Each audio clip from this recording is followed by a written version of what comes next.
നമസ്കാരം. മലയാളി വാർത്തയിലേക്ക് സ്വാഗതം. ചൈനീസ് സമ്പദ് വ്യവസ്ഥയുടെ നട്ടെല്ലായ റിയൽ എസ്റ്റേറ്റ് മേഖല തകർച്ചയിലേക്ക് നീങ്ങുന്നുവെന്ന് റിപ്പോർട്ട്. 2 കോടിയിലേറെയായിരുന്നു ചൈനീസ് നഗരങ്ങളിൽ 2017 പുതിയ ഭവന പദ്ധതികൾക്കുള്ള ഡിമാൻഡ്. എന്നാൽ ഇനി അത് 50 ലക്ഷത്തിനും താഴേക്ക് ഇടിയുമെന്നാണ് റിപ്പോർട്ട്. രാജ്യാന്തര ധനകാര്യ സ്ഥാപനമായ ഗോൾഡ്മാൻ സാക്സ് ആണ് ഈ വിവരം പുറത്തുവിട്ടിരിക്കുന്നത്. 2020-2030 കാലയളവിൽ ഭവന പദ്ധതികളുടെ ഡിമാൻഡിൽ പ്രതിവർഷം 5 ലക്ഷം വീതം ഇടിവിന് വഴിവെക്കുമെന്നാണ് ഗോൾഡ്മാൻ സാക്സിന്റെ നിഗമനം. 2030-2040 കാലയളവിൽ പ്രതിവർഷ ഇടിവ് 14 ലക്ഷം വരെ ആകാം. 2010 പ്രതിവർഷ ഡിമാൻഡ് 15 ലക്ഷം വീടുകളായിരുന്നു. ചൈനയ്ക്ക് തിരിച്ചടിയാകുന്നത് എന്തൊക്കെയാണെന്ന് നോക്കാം. എന്തുകൊണ്ട് ഇത്തരത്തിലൊരു വീഴ്ചയിലേക്ക് അല്ലെങ്കിൽ ഒരു തകർച്ചയിലേക്ക് ചൈന നീങ്ങുന്നു, അതിനുള്ള കാരണങ്ങളും റിപ്പോർട്ടിൽ വ്യക്തമാക്കിയിട്ടുണ്ട്. ചൈനയ്ക്ക് തിരിച്ചടിയാകുന്നത് ജനസംഖ്യ കുറയുന്നതാണ് ഒരു പ്രശ്നം. മറ്റേത് യുവാക്കൾ വിദേശത്തേക്ക് പറക്കുന്നതാണ്. സാമ്പത്തിക ഞെരുക്കത്തെ തുടർന്ന് നഗരവൽക്കരണം വളരെ മന്ദഗതിയിലാണ് ചൈനയിലായിരിക്കുന്നത്. പോരാത്തതിന് പ്രതിസന്ധി വലിയ രീതിയിൽ കൂടുന്നുമുണ്ട്. ജനന നിരക്ക് കുറഞ്ഞു, മുതിർന്ന പൗരന്മാരുടെ എണ്ണം കൂടുന്നു. ഇത് രാജ്യത്തിന് തിരിച്ചടിയാകുന്നുണ്ടെന്നാണ് മനസ്സിലാക്കാൻ സാധിക്കുന്നത്. ജനന നിരക്ക് കുത്തനെ ഇടിഞ്ഞതോടെ ഒറ്റക്കുട്ടി നയം, അതായത് ചൈന ഇപ്പോൾ പിന്തുടരുന്നത് നാം ഒന്ന് നമുക്കൊന്ന് എന്ന രീതിയിലുള്ള ആ ഒരു ഒറ്റക്കുട്ടി നയമാണ്. അപ്പോൾ ഈ ജനന നിരക്ക് കുത്തനെ ഇടിഞ്ഞതോടെ ഒറ്റക്കുട്ടി നയത്തിൽ ചൈന ഇളവുകൾ നൽകിയിട്ടുണ്ട്. പക്ഷേ വരുമാന തകർച്ച, സാമ്പത്തിക ഭദ്രതയില്ലായ്മ ഇതെല്ലാം കാരണം ഒറ്റക്കുട്ടി, അല്ലെങ്കിൽ കുട്ടികളെ ഒരുപാട് ജനിപ്പിക്കേണ്ടതില്ല, ഒറ്റക്കുട്ടി മതി എന്ന ഒരു തീരുമാനത്തിൽ പല ദമ്പതികളും ആകുന്നു. ജനസംഖ്യ വർധനയെ ഇത് വലിയ രീതിയിൽ ബാധിക്കുകയും ചെയ്തിട്ടുണ്ട്. മാത്രമല്ല, ആവശ്യത്തിന് കുട്ടികളില്ലാത്തതിനാൽ ചൈനയിൽ കഴിഞ്ഞ 2 വർഷത്തിനിടെ 36,000-ലേറെ കിൻഡർ ഗാർഡനുകൾ പൂട്ടി എന്ന കണക്കുകളും പുറത്തു വരുന്നുണ്ട്. മെയ്യിൽ ചൈനയിലെ 30 മുൻനിര നഗരങ്ങളിൽ പുതിയ ഭവന പദ്ധതികളുടെ വിൽപ്പന 3% ഇടിയുകയും ചെയ്തു. ജൂണിലെ ആദ്യ പകുതിയിൽ തന്നെ ഇടിവ് 11% എന്നാണ് റിപ്പോർട്ടുകൾ സൂചിപ്പിക്കുന്നത്. റിയൽ എസ്റ്റേറ്റ് ചൈനയുടെ GDPയിൽ 25% സംഭാവന ചെയ്യുന്നത്. ആ മേഖലയും തകർച്ചയിലേക്ക് പോവുകയാണ് എന്ന റിപ്പോർട്ട് ചൈനയെ സംബന്ധിച്ച് അത് വലിയ തിരിച്ചടി തന്നെയാകുമെന്ന കാര്യത്തിൽ സംശയമില്ല. അതേസമയം നമുക്ക് ഇറാൻ-ഇസ്രായേൽ യുദ്ധത്തിലേക്ക് വരാം. ചൈനയുടെ പങ്ക് അത് വലുത് തന്നെയാണ്. ഇസ്രായേലുമായുള്ള യുദ്ധത്തിൽ ഇറാനെ ചൈന സഹായിക്കാൻ ശ്രമിക്കുന്നതായിട്ടുള്ള സൂചനകൾ പുറത്തു വരുന്നുണ്ട്. ഇന്ത്യയുമായുള്ള യുദ്ധത്തിൽ ആയുധങ്ങൾ നൽകി പാകിസ്ഥാനെ സഹായിച്ചിരുന്നു ഈ ചൈന. ഇപ്പോൾ ഇറാനെ സഹായിക്കാൻ ചൈന രംഗത്തിറങ്ങുന്നു എന്ന തരത്തിലുള്ള റിപ്പോർട്ടുകൾ, സൂചനകളൊക്കെ പുറത്തു വരികയാണ്. ഇസ്രായേൽ-ഇറാൻ യുദ്ധം നടക്കുന്നതിൻ്റെ 3 ബോയിങ് 747 ചരക്ക് വിമാനങ്ങൾ ചൈനയിൽ നിന്ന് ഇറാനിലേക്ക് പറന്നത് എന്തിനെന്ന ചോദ്യം ശക്തമാണ്. വലിയ സൈനിക ഉപകരണങ്ങൾ കൊണ്ടുപോകാൻ പലപ്പോഴും ഉപയോഗിക്കുന്ന ഈ വിമാനങ്ങളിൽ ഇസ്രായേലിനെതിരെ ഇറാന് വിന്യസിക്കാൻ കഴിയുന്ന ആയുധങ്ങൾ ഉണ്ടാകും എന്നാണ് സൂചന. 3 ദിവസങ്ങളായാണ് ഈ 3 വിമാനങ്ങൾ ടെഹ്റാനിൽ എത്തിയത്.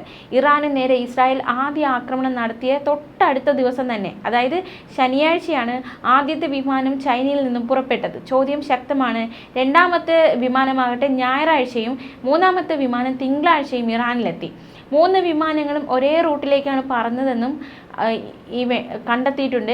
വടക്കൻ ചൈനയിലൂടെ പടിഞ്ഞാറോട്ട് കസാക്കിസ്ഥാൻ, ഉസ്ബെക്കിസ്ഥാൻ, തുർക്കിമെനിസ്ഥാൻ വ്യോമ മേഖലകളിലൂടെയാണ് ചൈനയിൽ നിന്നും ഈ വിമാനങ്ങൾ പറന്നത്. പിന്നീട് ഈ വിമാനങ്ങൾ ഇറാന് സമീപം റഡാറിൽ നിന്ന് അപ്രത്യക്ഷമാകുന്ന കാഴ്ച. 3 വിമാനങ്ങളുടെയും അന്തിമ ലക്ഷ്യസ്ഥാനം ലക്സംബർഗ് എന്ന് കാണിച്ചിരുന്നു. പക്ഷേ വിമാനങ്ങൾ ഒരിക്കലും യൂറോപ്പിനടുത്തേക്ക് പോയില്ല എന്നാണ് റിപ്പോർട്ടുകൾ സൂചിപ്പിക്കുന്നത്. നമുക്കറിയാവുന്നതുപോലെ ചൈന, ഇറാൻ ഇവർ തന്ത്രപരമായ പങ്കാളികളാണ്. അമേരിക്കൻ നേതൃത്വത്തിലുള്ള പാശ്ചാത്യ ക്രമത്തിനെതിരെ ഇരു രാജ്യങ്ങളെ നേതൃത്വം ഒറ്റക്കെട്ടായിട്ടാണ് പ്രവർത്തിക്കുന്നത്. ചൈന ഉപയോഗിക്കുന്ന ഊർജത്തിൻ്റെ പകുതിയിലധികവും ഇറാനാണ് സംഭാവന ചെയ്യുന്നത്. പ്രതിദിനം ഏകദേശം 2 ദശലക്ഷം ബാരൽ എണ്ണ, അതായത് ഇറാൻ്റെ എണ്ണ കയറ്റുമതിയുടെ 90%-ലധികവും ചൈനയിലേക്കാണ് അയക്കുന്നത്. ഇറാനെ ചൈന സഹായിക്കുന്നത് ആദ്യമായിട്ടൊന്നുമല്ല. നേരത്തെയും ചൈന ഒരുപാട് ഘട്ടങ്ങളിൽ സഹായിച്ചിട്ടുണ്ട്. നേരത്തെ ഇറാന് ആയിരക്കണക്കിന് ബാലിസ്റ്റിക് മിസൈൽ സാമഗ്രികൾ ചൈന നൽകിയിരുന്നു. മാത്രമല്ല, ഈ ചൈനീസ് ആയുധങ്ങൾ വെച്ച് ഇസ്രായേലിനെ നേരിടാനാണ് ശ്രമിക്കുന്നതെങ്കിൽ ഇറാന് അധികകാലം യുദ്ധം നടത്തേണ്ടി വരില്ലെന്നും ഇസ്രായേലിന് മുന്നിൽ തോറ്റ് തുന്നം പാടേണ്ടി വരുമെന്ന പരിഹാസവും ഒരു വശത്ത് ശക്തമാണ്. എന്തായാലും ചൈന ഇറാനെ സഹായിക്കാൻ രംഗത്ത് അത് പരോക്ഷമായി ഇറങ്ങുമോ പ്രത്യക്ഷമായി ഇറങ്ങുമോ എന്നൊരു ചോദ്യമാണ് ഇപ്പോൾ ശക്തമാകുന്നത്. 40 ഷെൻയാങ് J-35 5ാം തലമുറ സ്റ്റെൽത്ത് യുദ്ധവിമാനങ്ങൾ ചൈന പാകിസ്ഥാന് നൽകുമെന്ന റിപ്പോർട്ടും ഈയിടയ്ക്ക് വന്നത് ഏറ്റവും ശ്രദ്ധേയമാണ്. അതായത് പാകിസ്ഥാൻ അനുകൂലമായിട്ടാണ് ചൈന പ്രവർത്തിക്കുന്നത്. ചൈന പാകിസ്ഥാൻ അനുകൂലിയാണ്, നമുക്കറിയാം. അപ്പോൾ സ്റ്റെൽത്ത് സാങ്കേതിക വിദ്യ പ്രവർത്തിക്കുന്ന രാജ്യങ്ങളുടെ പട്ടികയിൽ പാകിസ്ഥാനുമുണ്ട്. നിലവിൽ സ്റ്റെൽത്ത് യുദ്ധവിമാനങ്ങളൊന്നുമില്ലാത്ത ഇന്ത്യൻ വ്യോമസേന തദ്ദേശീയ 5ാം തലമുറ സ്റ്റെൽത്ത് വിമാനമായ അഡ്വാൻസ്ഡ് മീഡിയം കോമ്പാറ്റ് എയർക്രാഫ്റ്റ് സ്വന്തമായി നിർമ്മിച്ച് സൈന്യത്തിൽ ഉൾപ്പെടുത്തുന്നതിന് വർഷങ്ങളെടുക്കും. 2024 നവംബറിലാണ് ചൈന തങ്ങളുടെ രണ്ടാമത്തെ 5ാം തലമുറ സ്റ്റെൽത്ത് ഫൈറ്റർ ജെറ്റ് J-35 പുറത്തിറക്കിയത്. വിവിധ ലക്ഷ്യങ്ങൾക്കായി വികസിപ്പിച്ച ഇരട്ട എഞ്ചിൻ സിംഗിൾ സീറ്റർ സൂപ്പർസോണിക് ജെറ്റായ J-35 electro optical targeting system, ശത്രു വിമാനങ്ങളെ വേട്ടയാടുന്നതിനുള്ള ഇൻഫ്രാറെഡ് സെർച്ച് ആൻഡ് ട്രാക്ക് എന്നിവയുൾപ്പെടെ നൂതന ഏവിയോണിക് സാങ്കേതിക വിദ്യകൾ ഉൾപ്പെടുന്നതാണിത്. ലോകത്തിലെ ഏറ്റവും വിലയേറിയ യുദ്ധവിമാനമായ അമേരിക്കയുടെ F-35 സമാനമായാണ് J-35 യുദ്ധവിമാനത്തെ കണക്കാക്കുന്നത്. നിലവിൽ 20 Chinese J-10C JF-17 യുദ്ധവിമാനങ്ങളുള്ള Pakistan 40 J-35 വിമാനങ്ങൾ വാങ്ങുമെന്നും ഈ വർഷം അവസാനത്തോടെ ആദ്യ യൂണിറ്റുകൾ പ്രതീക്ഷിക്കുന്നുവെന്നുമാണ് റിപ്പോർട്ടുകൾ പുറത്തുവരുന്നത്. മാത്രമല്ല, ഈ സാങ്കേതികമായി പറയുകയാണെങ്കിൽ പാകിസ്ഥാന് കിട്ടുമെന്ന് പ്രതീക്ഷിക്കുന്ന വിമാനങ്ങൾ പരിഷ്കരിച്ച FC-31 പതിപ്പാണെന്നും പറയപ്പെടുന്നുണ്ട്. എങ്കിലും 5ാം തലമുറ സ്റ്റെൽത്ത് ഫൈറ്റ് ആയിരിക്കുമെന്നും റിപ്പോർട്ടുകളിൽ വ്യക്തമാക്കുന്നുണ്ട്. മറ്റൊരു കാര്യം, ഈ ഇസ്രായേൽ ഇറാൻ യുദ്ധം നടക്കുകയാണ്. അതിനിടെ 3 ബോയിങ് 747 ചരക്ക് വിമാനങ്ങൾ ചൈനയിൽ നിന്ന് ഇറാനിലേക്ക് പറന്നത് എന്തിനെന്ന ചോദ്യം ഇപ്പോഴും ശക്തമായി തന്നെ നിൽക്കുകയാണ്. എന്തിന് ഈ വിമാനങ്ങൾ അങ്ങോട്ടേക്ക് പോയി? നിഗൂഢമായ ഒരു രഹസ്യം ചൈന മറയ്ക്കുന്നുവോ എന്നതടക്കമുള്ള ചോദ്യങ്ങളൊക്കെ ശക്തമാണ്. വലിയ സൈനിക ഉപകരണങ്ങൾ കൊണ്ടുപോകാൻ പലപ്പോഴും ഉപയോഗിക്കുന്ന ഈ വിമാനങ്ങളിൽ ഇസ്രായേലിനെതിരെ ഇറാന് വിന്യസിക്കാൻ കഴിയുന്ന ആയുധങ്ങൾ ഉണ്ടാകുമോ? ഇതൊരു ആശങ്കപ്പെടുത്തുന്ന ചോദ്യം തന്നെയാണ്. മാത്രമല്ല, ചൈന എന്തിന് ഇറാനെ സഹായിക്കുന്നു? അതും ഒരു ചോദ്യമാണ്. നമുക്കറിയാം, ഇസ്രായേൽ അമേരിക്ക ഇപ്പോൾ ഇസ്രായേൽ സപ്പോർട്ട് അല്ലെങ്കിൽ ഇസ്രായേലിന് പിന്തുണച്ച് ഇസ്രായേലിന് ഒപ്പം യുദ്ധത്തിന് ഇപ്പോൾ അമേരിക്ക പങ്കുചേർന്നിരിക്കുകയാണ്. അപ്പോൾ മറ്റൊരു ശക്തിയായ ചൈന ഇറാനൊപ്പം നിൽക്കുമോ എന്ന ചോദ്യം ഉയരുന്നുണ്ട്. അപ്പോൾ ഇതൊരു മറ്റൊരു തലത്തിലുള്ള യുദ്ധത്തിലേക്ക് നീങ്ങുമോ എന്നതടക്കമുള്ള ചോദ്യങ്ങളൊക്കെ ആശങ്കയൊക്കെ ഈ ഒരു സാഹചര്യത്തിൽ ശക്തി പ്രാപിക്കുന്നുണ്ട്. 3 ദിവസങ്ങളായാണ് ഈ 3 വിമാനങ്ങൾ ടെഹ്റാനിൽ എത്തിയതും. മാത്രമല്ല, അത് ഏതൊക്കെ ദിവസങ്ങളാണെന്ന് നമ്മൾ നോക്കിയതാണ്, നമുക്കറിയാം. അപ്പോൾ തീർച്ചയായിട്ടും പങ്കാളികളായ ഇറാനും ചൈനയും തീർച്ചയായിട്ടും ഈ ഒരു യുദ്ധത്തിൽ ഇറാനൊപ്പം ചൈനയും കൂടി അണിചേർന്നാൽ തീർച്ചയായിട്ടും അത് വിചാരിക്കുന്നതിലും അപ്പുറത്തേക്ക് പാശ്ചാത്യ രാജ്യങ്ങളെ കൊണ്ടുപോകുമെന്ന കാര്യത്തിൽ സംശയമില്ല. മാത്രമല്ല, ഈ പാശ്ചാത്യ രാജ്യങ്ങളിൽ നിന്നുള്ള എണ്ണ നിരോധനം നേരിടുന്ന ഇറാൻ അസംസ്കൃത എണ്ണ രഹസ്യമായാണ് ചൈനയ്ക്ക് നൽകുന്നത്. ഡാർക്ക് ഫ്ലീറ്റ് എന്ന് വിളിക്കപ്പെടുന്ന ടാങ്കറുകൾ വഴിയാണ് ഇത് ചെയ്യുന്നത്. ഈ ടാങ്കറുകളുടെ ട്രാൻസ്പോണ്ടറുകൾ ഇപ്പോഴും ഓഫ് ചെയ്യപ്പെട്ടിരിക്കും. ഇറാനിൽ നിന്നുള്ള പകുതിയിലധികം എണ്ണയും ഗാർഗ് ദ്വീപ് വഴി ഷാൻഡോങ് മേഖലയിലെ ചെറിയ ചൈനീസ് ടീപോട്ട് റിഫൈനറികളാണ് വാങ്ങുന്നത്. ഇറാന്റെ അസംസ്കൃത എണ്ണ ശുദ്ധീകരണശാലകളെ ഇതുവരെ ലക്ഷ്യമിട്ടിട്ടില്ല എങ്കിലും ഇസ്രായേൽ വ്യോമാക്രമണം തുടങ്ങിയതിനു ശേഷം എണ്ണ വില വലിയ രീതിയിലാണ് വർദ്ധിക്കുന്നത്. മാത്രമല്ല, ചൈനയുമായി ബന്ധപ്പെട്ട് നിൽക്കുന്ന മറ്റൊരു വാർത്തയാണ് ഈ തായ്വാനിൽ മിക്കപ്പോഴും ചൈനയുടെ വിമാനങ്ങൾ എത്തുന്നു, കപ്പലുകൾ എത്തുന്നു. തായ്വാൻ ചൈന പോരാട്ടം ശക്തി പ്രാപിക്കുമോ എന്നതടക്കമുള്ള ഒരു ആശങ്കയൊക്കെ നിലവിൽ ശക്തമാണ്. കാരണം ഇസ്രായേൽ ഇറാൻ സംഘർഷം പശ്ചിമേഷ്യയെ മുൾമുനയിൽ നിർത്തുകയാണ്. അപ്പോൾ ലോകത്തിൻ്റെ മറ്റൊരു കോണിൽ പുതിയൊരു സംഘർഷമുഖം അല്ലെങ്കിൽ പുതിയൊരു സംഘർഷ ഉടലെടുക്കുന്നുവോ എന്ന തരത്തിലുള്ള ആശങ്ക ശക്തമാണ്. ഒരുപാട് ദിവസങ്ങളായി തായ്വാൻ കടലിടുക്കിൽ സൈനിക നീക്കങ്ങൾ നടത്തുന്നുണ്ട്. ചൈനയുടെ ബ്രിട്ടീഷ് നാവിക കപ്പൽ തായ്വാൻ കടലിടുക്കിലൂടെ സഞ്ചരിച്ചിരുന്നു. അതിനു പിന്നാലെ 70-ലധികം ചൈനീസ് സൈനിക വിമാനങ്ങൾ ദ്വീപിന് ചുറ്റും വളഞ്ഞു എന്നതടക്കമുള്ള നിർണായക കണ്ടെത്തലും വന്നിട്ടുണ്ട്.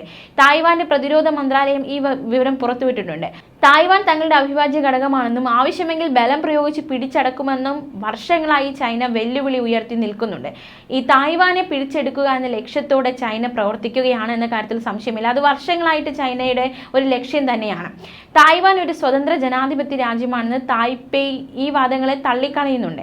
അടുത്തിടെ തായ്വാന്റെ പരമാധികാരം ചോദ്യം ചെയ്യുന്നതിനോടനുബന്ധിച്ച് ചൈന യുദ്ധവിമാനങ്ങളുടെയും നാവിക കപ്പലുകളുടെയും വിന്യാസം വർദ്ധിക്കുന്ന സാഹചര്യമുണ്ടായി. മാത്രമല്ല, ഈ തായ്വാൻ പ്രതിരോധ മന്ത്രാലയം പലപ്പോഴായിട്ട് ചൈനീസ് വിമാനം വന്നു പോകുന്നു, ചൈനീസ് കപ്പൽ വന്നു പോകുന്നു, ഇത് കണ്ടെത്തുന്നു, ആശങ്കപ്പെടുന്നു. അപ്പോൾ ഈ ചൈന തായ്വാൻ സംഘർഷം കൂടി ഒരു വശത്തുകൂടി ഉടലെടുത്തു വരികയാണോ? ലോകം ഉടനെ ഇത്തരത്തിലൊരു വാർത്ത കേൾക്കേണ്ടി വരുമോ എന്ന ചോദ്യവും എന്ന ആശങ്കയും ഒക്കെ ഈ സാഹചര്യത്തിൽ ശക്തമാവുന്നുണ്ട്. തായ്വാൻ കടലിടുക്കിന്റെ നടുവിലൂടെ കടന്നുപോകുന്ന മീഡിയൻ ലൈൻ ചൈനയും തായ്വാനും തമ്മിലുള്ള ഒരു അനൗദ്യോഗിക അതിർത്തി രേഖയാണ്.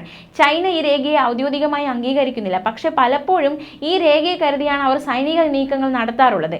ഈ രേഖയുടെ ലംഘനം തായ്വാന്റെ പരമാധികാരത്തോടുള്ള കൂടുതൽ ശക്തമായ വെല്ലുവിളിയാണ് സൂചിപ്പിക്കുന്നത്. മാത്രമല്ല, ബ്രിട്ടീഷ് റോയൽ നേവിയുടെ പട്രോൾ കപ്പലായ HMS സ്പെയ് ജൂൺ 18-ന് തായ്വാൻ കടലിടുക്കിലൂടെ സഞ്ചരിച്ചതിന് പിന്നാലെയാണ് ചൈനയുടെ ഭാഗത്തു നിന്ന് ഇത്രയധികം പ്രകോപനപരമായ നീക്കങ്ങൾ ഉണ്ടായത്.